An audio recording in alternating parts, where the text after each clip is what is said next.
This program and its contents are designed for information and educational purposes only. This program does not render medical advice or professional services and is not intended to be a substitute for professional care. The information provided here should not be used for the purposes of diagnosing or treating a medical or psychiatric condition. If you have or suspect you may have a health problem, consult your healthcare provider. Positive Momentum would like to give a special thanks to Oracle Aviation at Millard Airport for use of their facilities and aircraft. Hi, welcome to Positive Momentum TV. I'm Diane Silva, and today we're at Oracle Aviation at the Millard Airport with Benji, Joe, and Steve. We're going to talk some aviation, we'll ask some questions, and get some answers. And on cue, we have a plane. Perfect. Perfect timing. So let's start. One of the things we want to cover today is, I can't speak for anyone but me, but I have a little apprehension on flying, and Benji and Joe and Steve's learning to attest to this. And the point behind being here is to kind of remove some of the mystery of flying. Answer some questions. We've got some questions from some. And if you have any questions, please feel free to send them in, contact us at positivemomentumtv@gmail.com. We can get with Benji, Joe, or Steve, or all of them, and get the questions answered.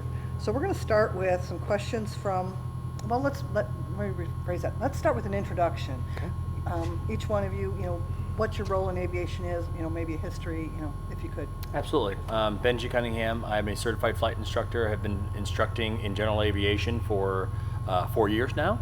And my background in flying has been by way of the United States Air Force, and since then, just in general aviation. I'm Joe Schwartfeger. I'm a certified ground instructor, airframe and power plant mechanic, and commercial multi-engine pilot. My background in aviation started in military, also with U.S. Army. Hi, I'm Steve Michael. I'm the Assistant Chief Flight Instructor out here at Oracle Aviation. I started flying as my midlife crisis and went from there. I get it. And I attested, kept getting ratings till I got my flight instructor rating, multi-engine, ATP, which is the highest rating you can get. But I've just done it more as an avocation over the years, second job.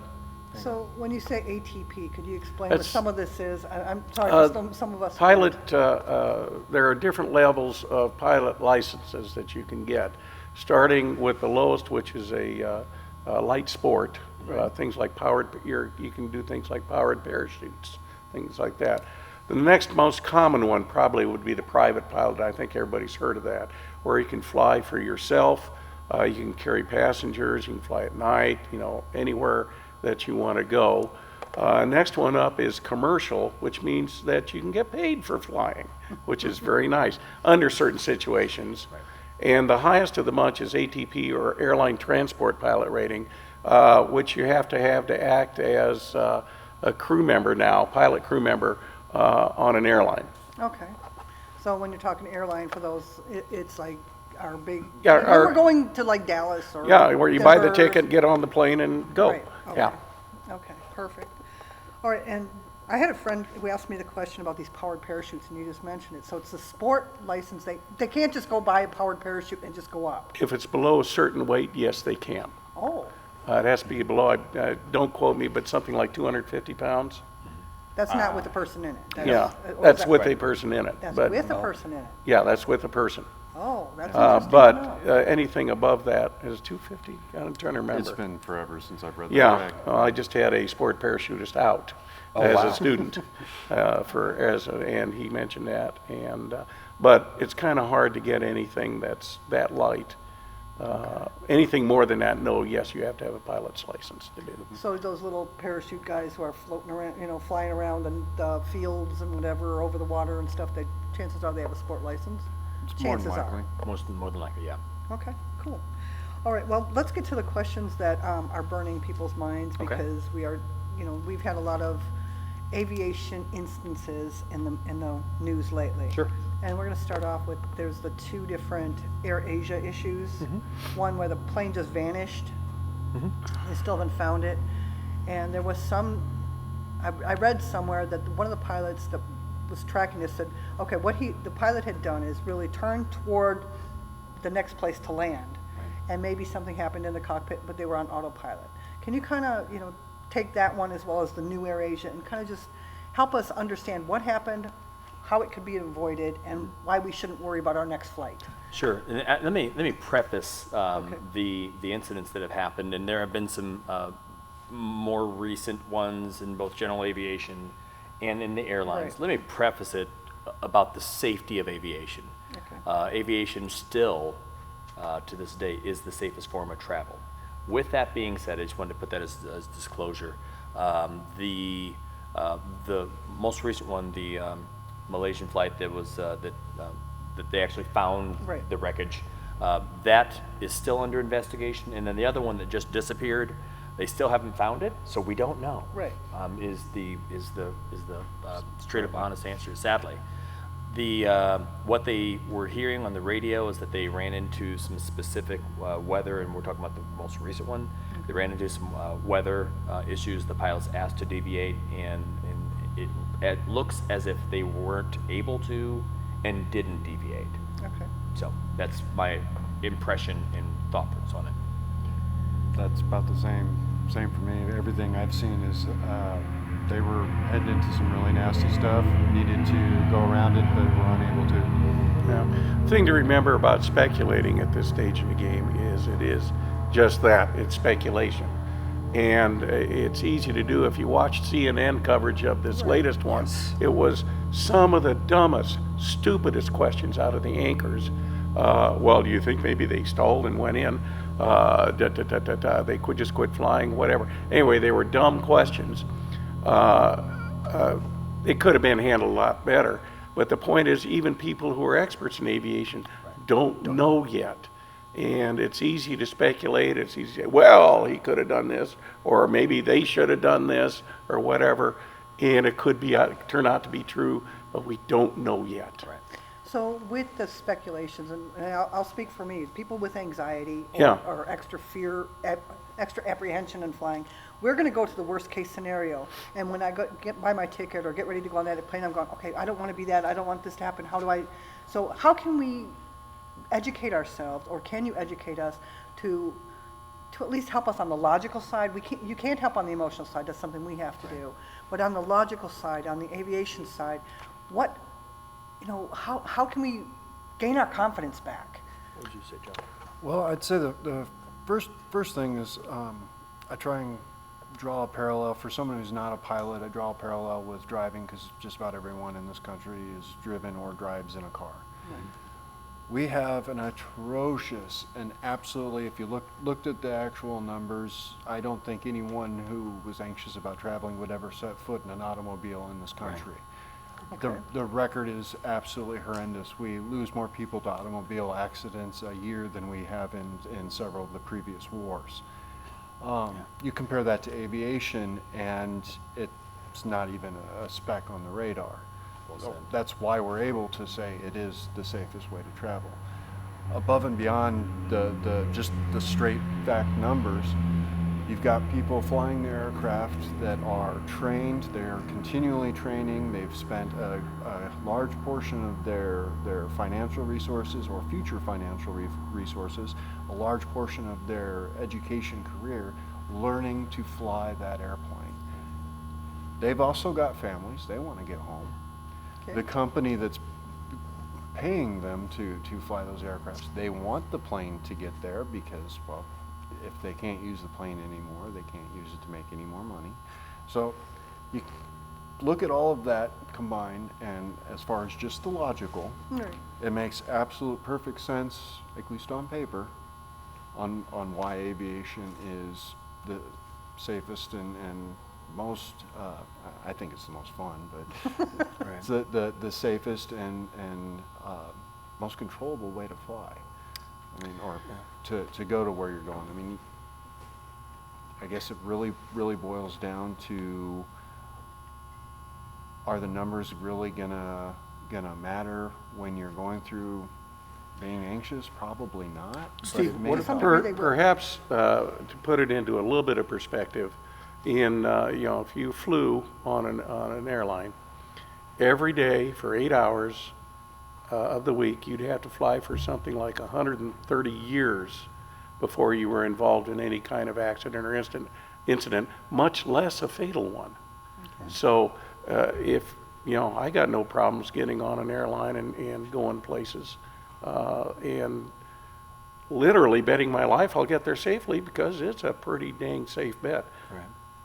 The other thing I would add to Steve's point, and Steve being an ATP, the normal passenger will ride on board a commercial airliner that is operated, governed by a pilot that has their airline transport pilot. And so that's what I was saying from Steve's perspective. Being an ATP, what are some of the regulations that restrict and that enable you to do that in a safe manner? It would be the other thing I would say. Yeah, that's a good question. Well, if you're talking about the airline environment, which is what most people fly, one of the biggest safety, two biggest safety things that are going for you, and I understand people feeling unsafe because for the most part they have no control over what's going on. That's a big All right, point. so if you know what's going on behind the scenes, maybe it'll help a little bit.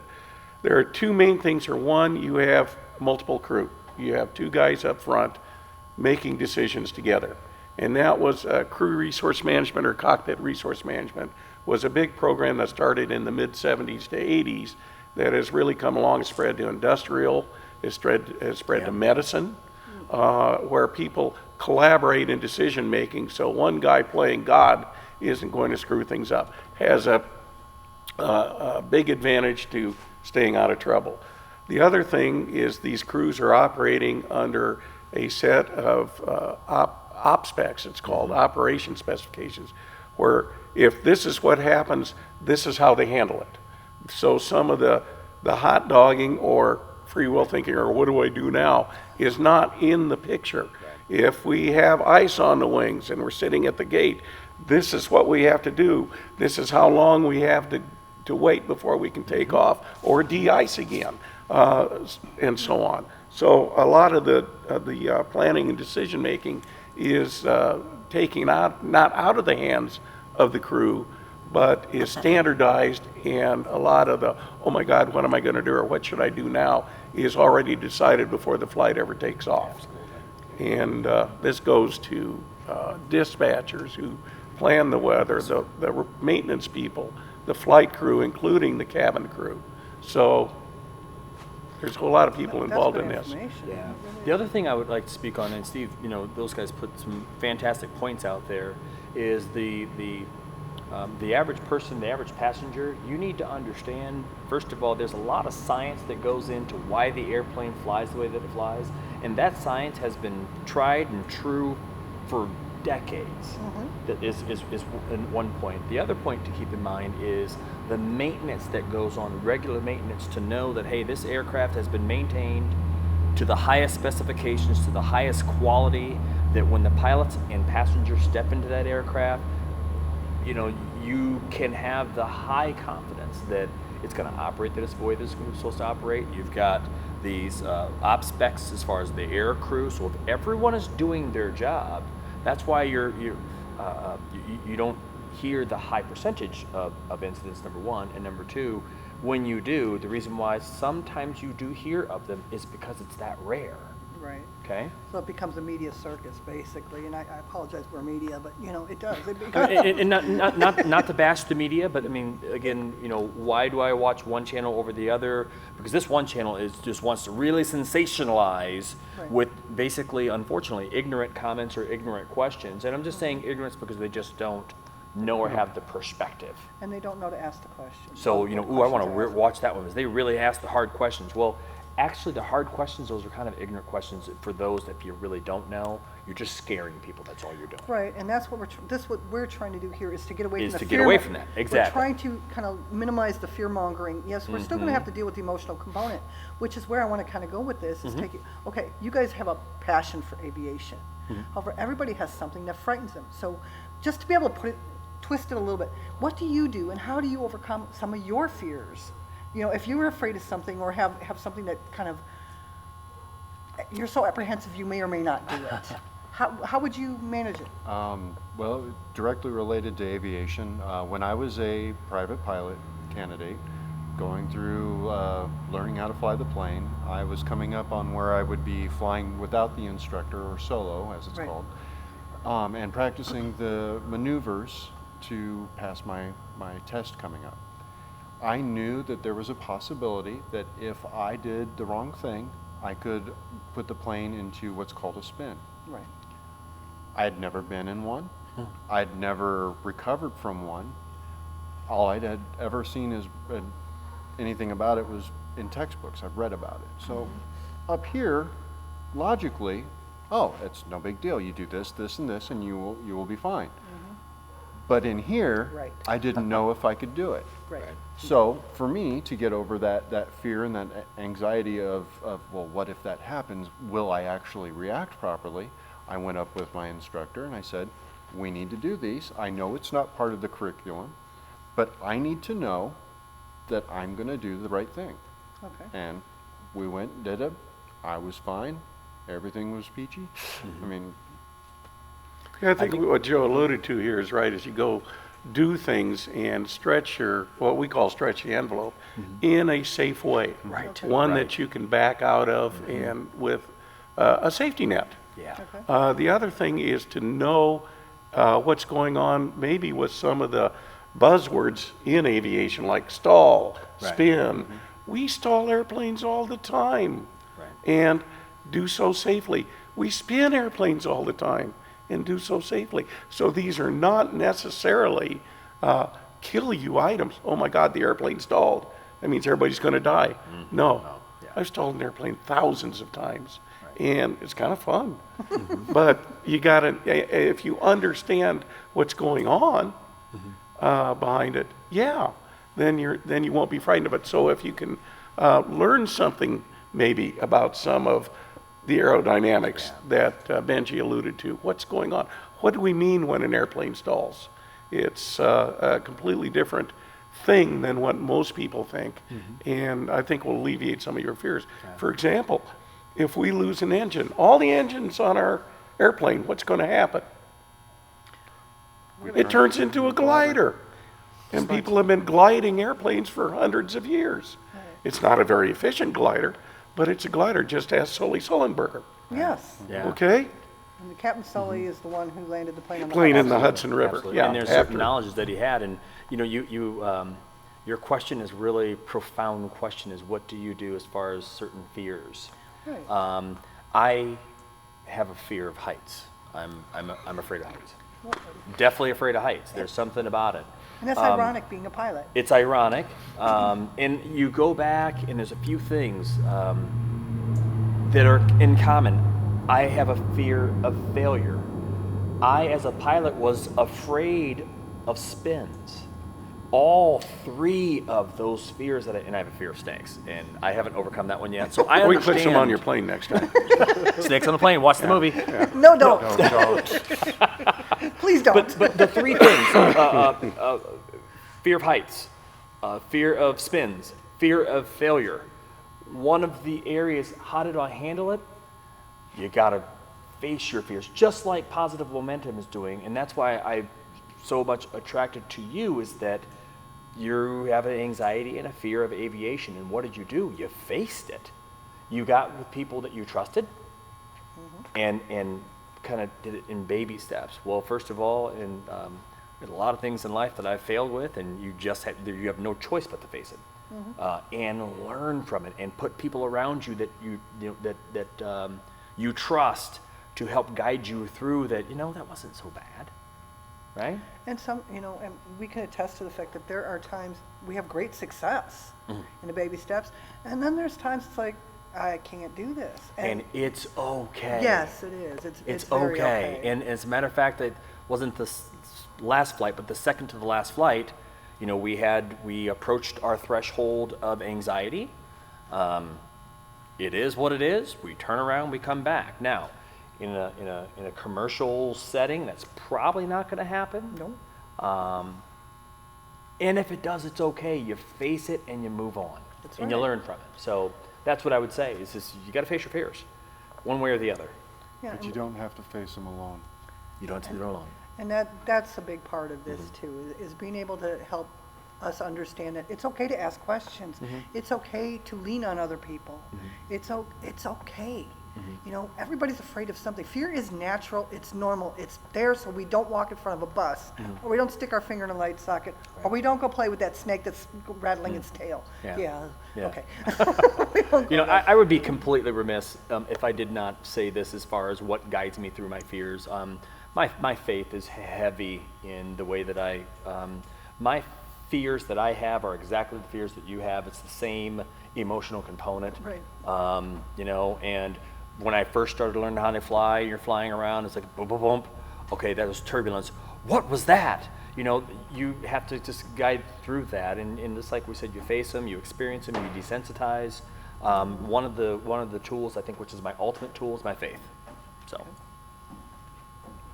Well, in God. Just so. I understand. So, You know, okay, cool. I've heard a lot of people telling me, you know, turn it over. You know, how do they say in Al-Anon stuff, or let go and let God. Let go. And some of us, one of the things I've realized with anxiety, and it's just a recent revelation, is whatever my history has been, I have not been able to trust the people who I should be able to trust. And then I haven't trusted myself because I put myself in positions that I wasn't able to trust the people I should be able to trust. So it's really a big trust issue. At least that's my discovery. That may not be the whole thing, but that's one of the pieces of this puzzle. And being able to put my faith in God or higher power universe is still questionable because, again, it's a trust issue. Right. So One of the things that you can do from a trust issue, and since I'm also a dentist, I see a lot of Yes, scared people. we're gonna talk to you. You know, I see a lot of scared people. Right. But for the most part, they handle their fears very, very well. And it's done by developing a relationship with the people or the industry or if in this case, it'd be an airline or something like that.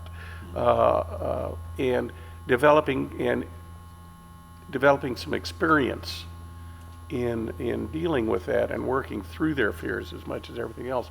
But the trust has to be there, and trust has to be something that's built, and that has to be done also on a corporate level or an industry level, be it aviation here, as well as a personal level. Unfortunately, somebody who's afraid of flying can't get on an airline and go spend an hour and a half with the captain and develop a relationship with them. Right. They have to develop a faith and a relationship in that particular airline, maybe, or with the person they're flying with who has experience or something like that. But that has to be the experience and has to be developed. And sometimes, like you said, it's baby steps. Yeah. But baby steps get you forward. Right, So- and sometimes it's even one step forward, 2 steps back, you know, but the dance ultimately The dance ends up is going forward, Right. yeah. Yeah, go Absolutely. forward. And with that in mind, we really want to come talk to you on the dental front. So, Yeah, okay. well, the point is no matter how you overcome one fear, one anxiety, however you deal, you can take those same tools, that same steps, and use it to overcome others. Right. Developing the relationship. It's okay to come in and talk to the dentist and say, I want to have a consult and see how we feel about each other. We can't do that with pilots outside of general aviation. Correct. But we, like you said, develop that relationship with the airline, you know, develop that relationship with that industry. Come talk to pilots. Most any regional airport, you can come down and talk to the pilots. And they love talking about flying. Nah. Nah. Not even a little bit. Who would have thunk? All right, let's get to a couple other questions. I have some questions here from Mindy, who's saying, are larger commercial planes safer than smaller ones? Basically, she's asking if like the planes with the 3 seats, 5 seats, and 3 seats is safer than the one with 1 seat, 2 seats, you know, and we're, No, they're all very safe. They're all maintained to the same standards, and they are all flown to the same standards. It's essentially, as far as safety is concerned, they're all the same. okay. The only difference between them, and probably not on that level, would be the capability of the airplane. Its ability to to perform. Like we wouldn't take one of these guys out in some of the weather that a 747 would have no problem handling at all. Okay. So from that respect, yeah, there is some differences, but from the aspect of different categories of airliners, for the most part, no, they're all mostly capable of handling most weather. Yeah, well said. Yeah, about the same. Okay, now, with that in mind, the size of the aircraft may handle turbulence better? Yes, no, maybe? Yes. Yes. And But not on that level, no. Okay. Right. Yeah, it really has more to do with other things than just the size. And in this case, when you're in turbulence, remember that the airplane is designed to handle it. It's just like a ship on the ocean. It's designed to handle the waves. It's supposed to. If you had a boat that couldn't handle the waves, of what use would it be? When you see those wings flexing outside your window, they're supposed to. Yes. And as a matter of fact, if you've ever watched them test wing to failure, which they do as part of the certification, that wing is taken up 45, 50 degrees before it ever fails. And it's really amazing how far you can take it. And so when that wing is flapping, that's a good thing. Yeah.